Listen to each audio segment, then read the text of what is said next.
Bismillahirrahmanirrahim. Assalamualaikum warahmatullahi wabarakatuh. Selamat pagi anak-anak. Hari ini hari Senin tanggal 7 Desember 2020. Alhamdulillah kita sudah berada di penghujung akhir semester 1 kelas 7 SMP Bina Insan Mandiri. Kita hari ini akan mereview bab akhir tentang perilaku toleransi terhadap keberagaman suku, agama, ras, dan antar golongan. Sebelum kita mulai pembelajaran kita hari ini, kita baca basmalah dulu. Bismillahirrahmanirrahim. Anak-anakku sekalian, dari bab ini kita telah membahas tentang keberagaman gitu ya. Keberagaman dalam masyarakat Indonesia itu ternyata banyak faktornya. Yang pertama adalah letak strategis Indonesia yang cukup strategis gitu ya letaknya, di mana Indonesia berada di antara dua samudra dan dua benua, yang ini sangat menguntungkan sekali bagi Indonesia dari sisi perekonomian dan lain-lain, sehingga di sini menyebabkan juga keberagaman dalam masyarakat Indonesia. Yang kedua, kondisi negara kepulauan yang berbeda-beda, pulau kecil-kecil banyak sekali di Indonesia yang terbentang dari Sabang sampai Merauke. Kemudian perbedaan kondisi alam juga menyebabkan keberagaman, kondisi transportasi dan komunikasi, penerimaan terhadap perubahan juga termasuk faktor penyebab keberagaman dalam masyarakat Indonesia. Nah, yang kedua adalah keberagaman suku. Ya, keberagaman suku di Indonesia cukup banyak sekali. Ada ribuan suku yang ada di Indonesia.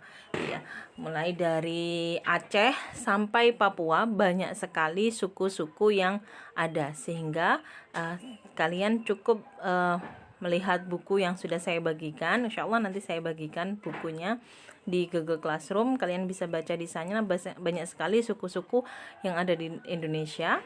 Kemudian yang ketiga adalah keberagaman agama dan kepercayaan, di mana agama di Indonesia yang diakui itu setidaknya ada 6, namun masih banyak lagi juga kepercayaan-kepercayaan yang ada di masyarakat Indonesia. Nah, yang keempat adalah keberagaman ras. Nah, ini ras adalah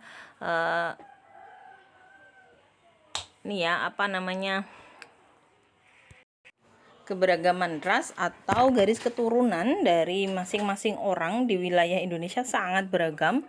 Bahkan kalian bisa lihat ada orang yang mirip orang Cina, ada yang rambutnya keriting, kulitnya hitam yang berada di Papua dan lain sebagainya. Itu merupakan ras yang ada di Indonesia. Kemudian yang paling banyak juga adalah antar golongan. Banyaknya golongan-golongan masyarakat Indonesia, entah itu karena strata, kemudian perbedaan golongan-golongan yang dibuat oleh masyarakat, entah itu partai politik, kemudian aliran dan lain sebagainya. Itu semuanya adalah golongan-golongan yang diciptakan oleh manusia, dan itu pasti ada dan berbeda masing-masing daerah atau masing-masing wilayah, sehingga keberagaman bangsa Indonesia cukup banyak gitu. Nah, kemudian ketika kita mendapati bahwa lambang negara kita adalah burung Garuda dengan berbagai simbol yang ada di dalamnya, kemudian ada semboyan Bhinneka Tunggal Ika, menunjukkan bahwa Indonesia memiliki keberagaman yang sangat banyak. Namun keberagaman itu tetap satu jua, entah itu dari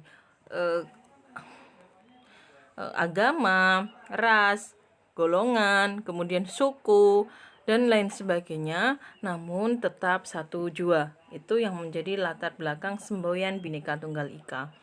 Nah, perilaku toleran dalam kehidupan beragama ini sangat banyak ya.